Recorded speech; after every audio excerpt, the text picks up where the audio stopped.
I am Zara Amer, and this is The Change, a podcast featuring stories about women, technology, and the Anthropocene. This project is an experiment, one that seeks to draw in an ever-growing climate-conscientious public by starting and sustaining a mature, informed, and thoughtful conversation about the reality of climate breakdown while identifying the most impactful and scalable technologies that stand to considerably help the environment. The podcast is hosted by my friend, Antoinette Waltzamakis. Antoinette and I have received tremendous support from our partners and distributors, which we are very grateful for, and we are very excited to be bringing these stories to a broad audience. All views expressed are those of the person speaking and not their employer.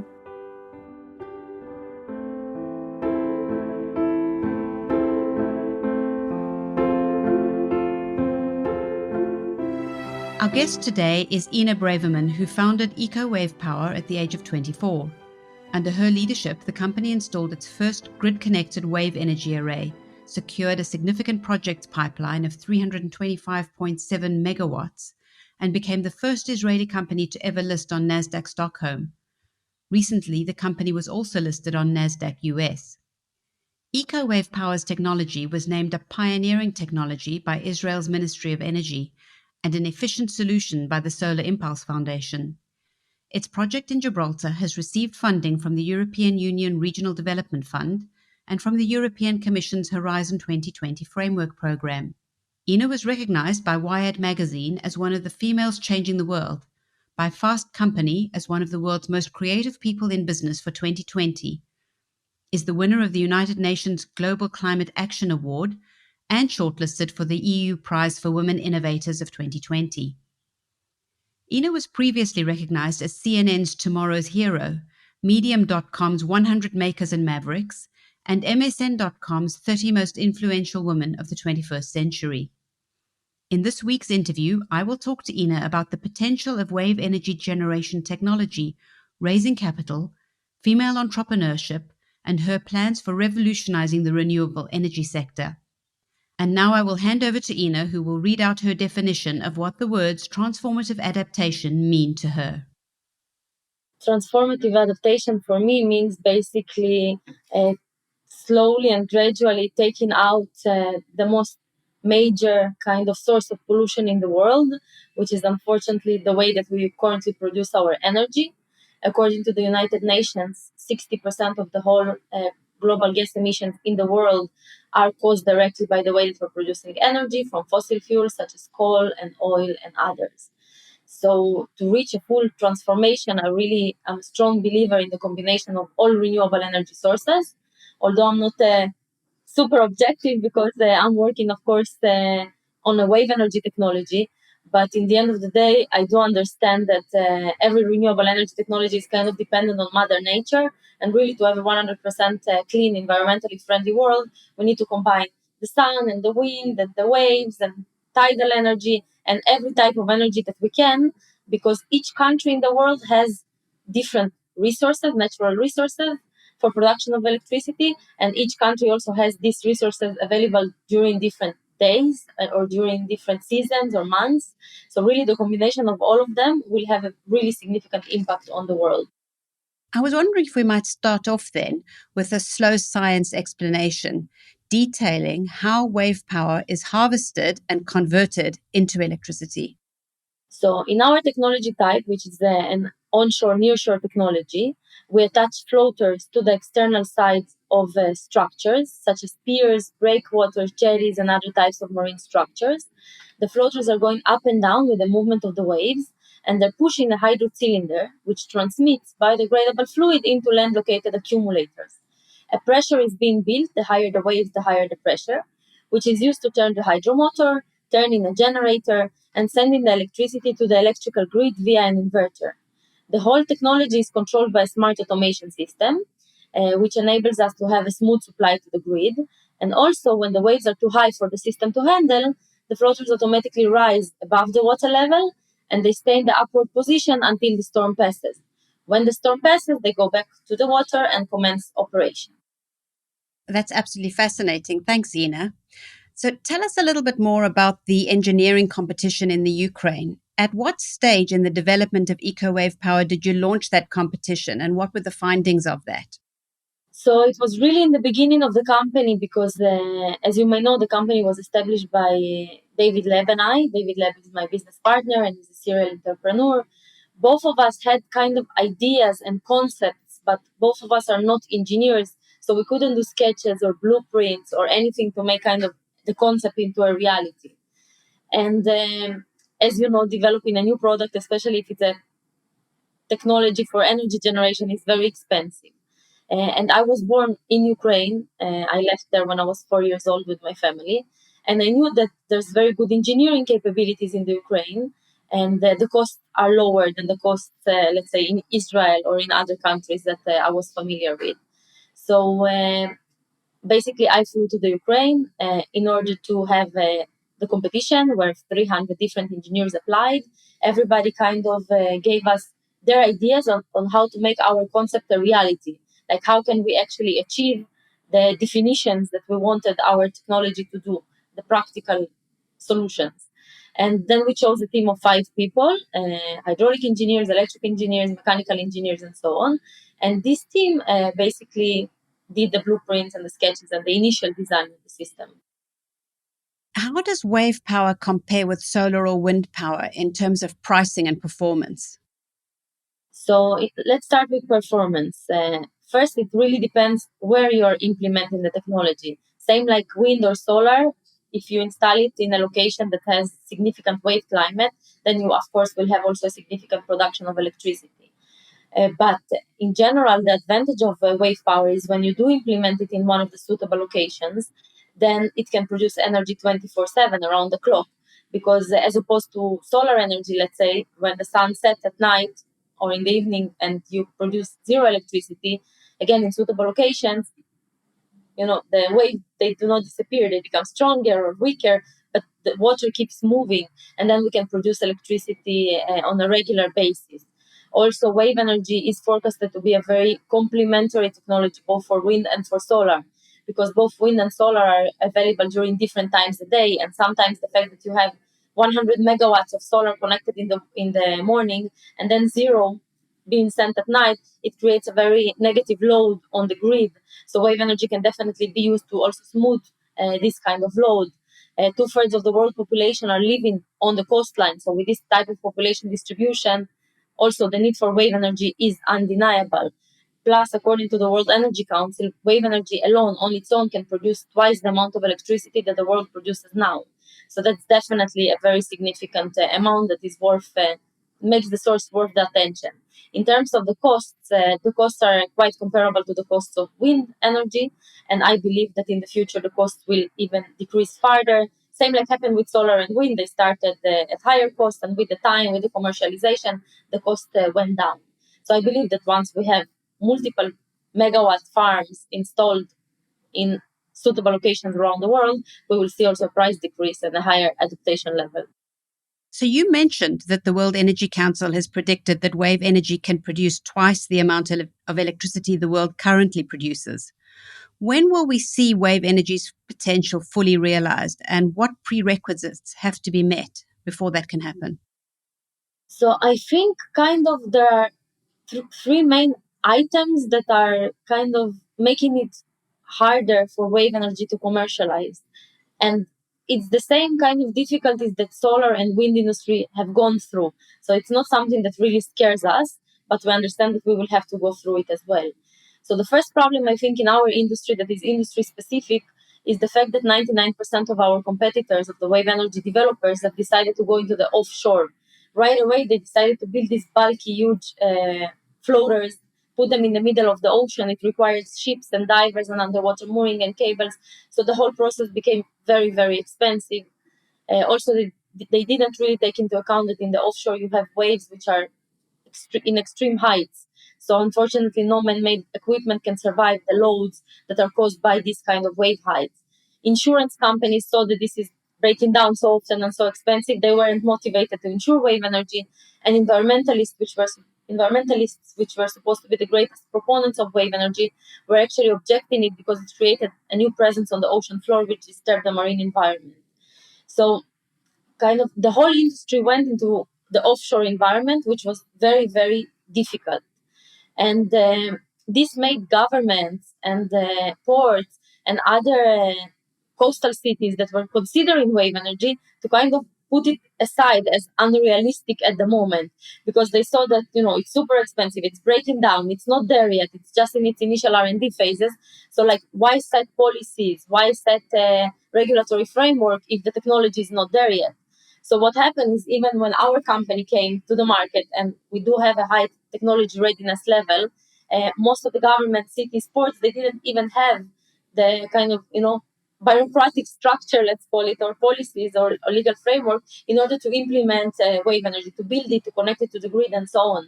So like that. So the first problem that impedes wave energy commercialization is really going to the offshore, which is exactly the opposite than what wind did. The first 100 years of wind, they never went into the offshore. They only built on land where it was simple and easy. And only when they acquired the technical and the financial expertise, they went into the offshore. Wave energy was too fast to run to where it's difficult. That created a problem of lack of policies, and the lack of policies and the big failures in the offshore created a problem that wave energy is not entitled in most countries in the world, from my knowledge, to debt financing. And the easiest way to spread technology and energy technology around is by receiving access to debt financing. If not, we have to fund everything through equity. So once these three problems will be solved, and I believe that they're on the way of being solved, we will see wave energy everywhere. Okay, that's an interesting perspective and really helpful for us to have those prerequisites. I think it's hard to put a time frame on things, I can tell, because you're hopeful, but it doesn't sound like it's easy to put a time frame on things. So I wonder if this question might be a useful way of thinking about it. So we know that electricity from renewable sources currently provides about 20% of energy, and this will have to rise to about 50% in 2050 if countries are to meet their climate commitments, according to the International Renewable Energy Agency. How do you see wave energy contributing to those percentages? And by that, I mean, can renewables alone, and wave power in particular, help us cut greenhouse gas emissions to net zero by 2050? So specifically about wave energy, there's a new study that has been published recently that is showing, it was for Europe in that specific case, but that is showing that by 2050 it will produce at least 100 gigawatt of power, which is 10% of all Europe's electricity needs by that time. So again, I cannot forecast myself because in the end of the day, if everybody would give me the licenses much faster, if there would be legislation much faster, if the grid connection for wave energy would be approved faster, then of course we can easily copy paste the technology to different locations and regions around the world. But definitely, I believe that wave energy can be a very significant part of the world's renewable energy mix. It all depends kind of on the desires of the government. And unfortunately, the fact that you get a policy in one country doesn't mean that the other country, the neighboring country or another country will adopt the same policy. Maybe they will make another one. Think about wave energy like solar energy or wind energy 20 and 30 years ago when it was just starting, and slowly the first country did the policy, then the second one, and then everybody did a policy. It will happen the same thing in wave energy. The speed of it is really dependent right now on governments of countries. Does climate change cause more intense hurricanes? Why is Tyson Foods so bad for workers and the environment? How can vaccine distribution prioritize the Black and Latinx people who've been most vulnerable to COVID-19? Will pickup truck drivers go for an electric Ford F-150? Fans of this podcast might also enjoy Got Science from the Union of Concerned Scientists, featuring guest experts who answer a range of science-related big questions. Available wherever you get your podcasts. Let's turn to a slightly different perspective of the challenge of being the entrepreneur that you are. So I imagine that re-energizing the wave power sector has been a mammoth endeavor. How does one go about raising capital for a project like this? Could you talk us through your funding process from the start when you were 24 up until today where things are much better? Where did you start, and what does your current investment model look like? So basically, it all started with an idea. I had an idea of how to make it different, better than what the offshore technologies that were prevailing back then in 2011 did. I couldn't do anything with my idea because I don't come with family with the financial resources, and I grew up after we moved from Ukraine to Israel. I grew up in a very small coastal city called Akko in the north of Israel. So I also didn't have like the right connections, or it's not a business center like Tel Aviv is in Israel, let's say. So I kind of put my idea aside as unrealistic. You don't have the money, you don't have the contacts. How can you make it happen? And then the beginning of Echo of Power was actually that I went to a social event, and a guy came and sat next to me, and it turned out that he's the entrepreneur, my business partner, David Leb. And he basically asked me, like, what's your passion? And I said, wave energy. And it turned out that one of his investments was a surf hotel in Panama called Rancho Estero. And while he was there during the renovation of this hotel, he was also watching the power of the waves and started researching it and said there must be something that you can do better than marine sports or surfing and so on. So when I told him wave energy, which was very unknown back then, and he was exactly researching it, it was like a match made in business heaven. And he got really, really excited, and he decided to invest the first $1 million. So that's kind of the first funding that our company was operating on. Then we did two further fundraising rounds. Like the more we got advanced with the technology and learned that it's working as expected and so on. Then we did two fundraising rounds with private funds. And then in July 2019, our company went public on Nasdaq Stockholm. And in July 2021, actually a month and a half ago, we uplisted the company to Nasdaq US. So this was kind of our whole process of fundraising. Do you anticipate that the recent successes you've had in raising funds on such public fora, do you think that's going to help drive better uptake and response from the bureaucratic process that you've talked about? You talked about the limitations that government policy and licensing is putting in the way of the expansion of wave power. Do you think that the high profile fundraising that you've achieved might help with the bureaucratic side? I don't think that the actual funds raised are what's going to help with the bureaucratic side, but I do think that the fact that we're publicly traded on a known exchange is something that is helping us a lot, because most of our deal structures are B2G, business to governments. And as such, governments, they usually like to work with transparent entities, reliable entities. And when you're publicly traded, you reveal everything about the company. That's the law. So I do think that it really helps us to connect with governments, to build trust between us, and to make the deals happen faster. That makes lots of sense. So, in your 2019 TED Talk, you made the point that women are only getting 2% of the worldwide VC funding, and that you went on to raise some habits specific to women when they're fundraising that hold them back, like not being comfortable talking about money, not asking for the amount of money they need. It sounds as though a VC-centric culture shift is required to get things moving for female entrepreneurship. Would you agree with that? And if so, what would a culture shift like that entail? I think that the problem kind of goes both ways. Both the VCs need to change the way that they operate, because I remember when I just opened the company and I was looking online for different. Everybody were talking about equality, that we need to have more women in business. So I was looking for opportunities that specifically support companies that are led by a female entrepreneur or a female CEO or executive and so on. And all the funding mechanisms that I found that were run by different VCs were for seed rounds, very small amounts of money. Like when it's open to everybody, the amounts are normal, like what you need to actually develop a business. But for female entrepreneurs specifically, all the time, all the programs are, we want to invest the seed with you. And maybe that's one of the reasons why women are struggling. Let's say in Israel, there's a big study that was published in the Marker magazine that showed that I think in 2017 or 2018, women, not one company led by a woman in Israel was able to secure a second round of funding. That's not normal. It's not like we don't have a talent for it. It's also not normal that we're receiving only 2% of the world's funding. So I think the change needs to come from both ways. we need to be more assertive and not be shy, like you said, to talk about money and not to ask too little, because if we ask too little, then that's the programs that they're setting for us, programs that are seed, that are too little. And the VC fund themselves, they need to show greater belief in female entrepreneurs. And a study by EY, by the way, showed that companies that have majority of women in their boards or have a female CEO leading the companies have greater success than companies that don't have female on their boards or female executives. So it speaks for itself. It's just we need to change this kind of business culture that women are sitting on the side.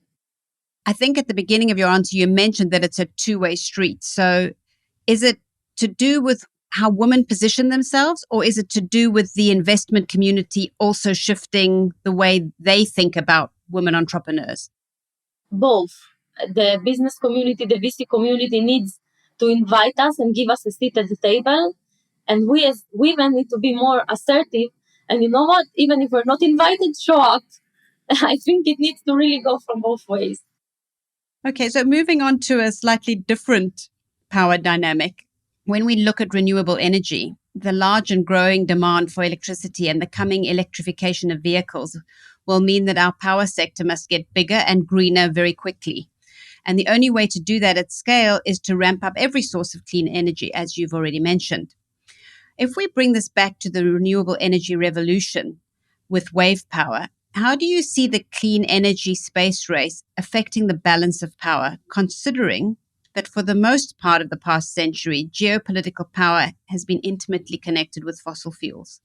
I think that really when the world will be close, because right now you said correctly that we're only at 20% renewable energy. So obviously that's not significant enough to be able to shift kind of the regular structure of the world. But really when the world will go fully or majorly towards renewable energy, yes, some of the countries will probably kind of lose some of their power because the fact that they have big oil reservoirs or coal reservoirs and so on will not have such a significant impact on their kind of position in the global ecosystem. And we can see it already happening now. For example, countries like the Emirates and so on that are very rich in in oil, they're starting to invest a lot of money in solar energy and in other types of renewable energy. So one, of course, they want to be like part of the trend of the impact trend and show that they're minimizing their carbon footprint. But I think a second reason to it that they're seeing that wow, all these countries they're developing renewable energies and they don't want to be left behind. So they're kind of also protecting their position by doing the same thing. So I think that, again, when the world will turn fully or majority of it will be on renewable energy, we will see a change and a shift of forces. And I think really this shift will depend on how, like what the governments will do today will impact how their citizens and their countries' rent will be tomorrow. I would like to talk to you about your startup environment. Our environment shapes our personalities, and that in turn influences the ideas we pick and the confidence with which we see them through. In your case, I was wondering if growing up in Israel, a country with a strong tech and investor ecosystem and startup culture, instilled you with a sense of confidence and came with permission or an expectation to be entrepreneurial and solve big problems with big ideas. How might your entrepreneurial course have been different if you had stayed in the Ukraine? So I think Israel has a very significant part in my entrepreneurial story and in other entrepreneurs that are coming from Israel, because Israel is known as the startup nation. I think we open the most startups per capita in the world. We're the second largest country in terms of listing on Nasdaq in the US, and we're a very small country, so it means that we have a lot of technology and great companies coming from here. So from a very, very young age, they kind of instill in the children here that we can do anything, everything is possible, startups, innovation, and so on.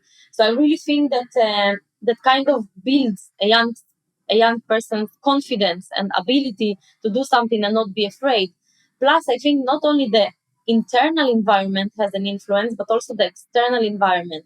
Remember that Israel kind of is the only democracy in the Middle East, and we have a lot of neighbors that are not really favoring our presence. So many times we have difficult let's call it defense related situations. So I think that many of the people in Israel live their life like today might be the last day. And if today might be the last day, you better go and follow your dreams. So I think kind of both the external environment and the internal environment together create this very special mix.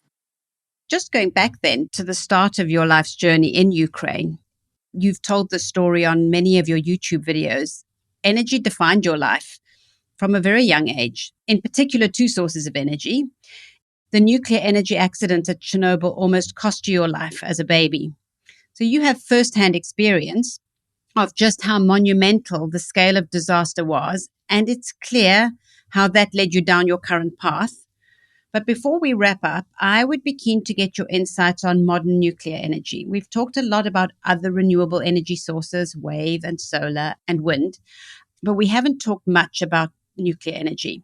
So just a little context for listeners here who may be unfamiliar with Chernobyl. It was the worst nuclear accident in history.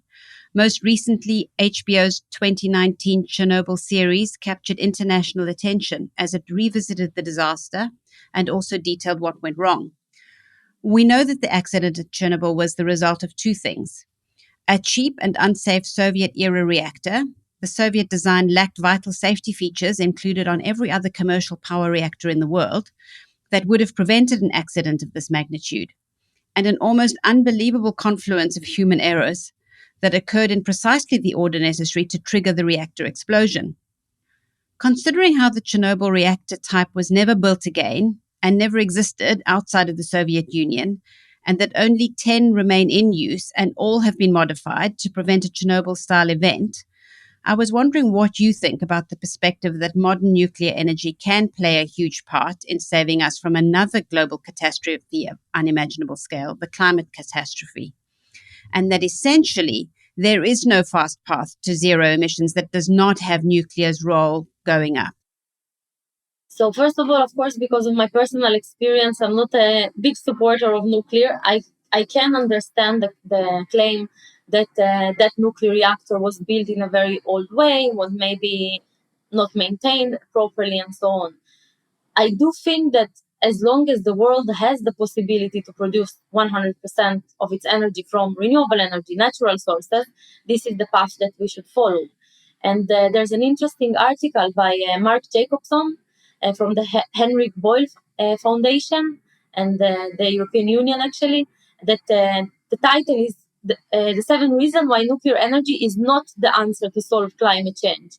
And basically, it was published in April this year, and he basically explains, among other reasons, first of all, that to build a nuclear power station takes in average around 14 and a half years.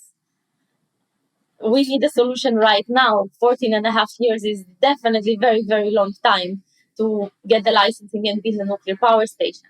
So it wouldn't have a fast enough impact, even if it was to build safely. Second of all, in his article, he's showing the prices of production of 1 megawatt hour from nuclear. And he shows that it's like 3 to 4 times higher than the price of production of electricity, let's say, from wind. Wind is about $40 per megawatt hour, whereas nuclear is like $150 per megawatt hour. So it's more expensive. It takes a long time to build. Why wouldn't we go for something that is more cost efficient and that has no risks, no danger, and is using what Mother Nature gave us? Yeah. We're coming to the end of the questions that I have for you, and I would like to give you the opportunity to have the final say. So if you could give any message to entrepreneurs, women in technology, people who are passionate about the climate crisis facing us and the role of renewable energy and other technologies, what would be your message to the world, to everybody? My message will be very suitable to who I am and what I do. And it will be never give up and always remember that passion is the greatest renewable energy source. Fantastic. Thank you, Ina, for sharing that with us. And it's been an absolute pleasure learning more about wave power with you today. Thank you. Thank you for having me. Thank you for tuning into our very first series.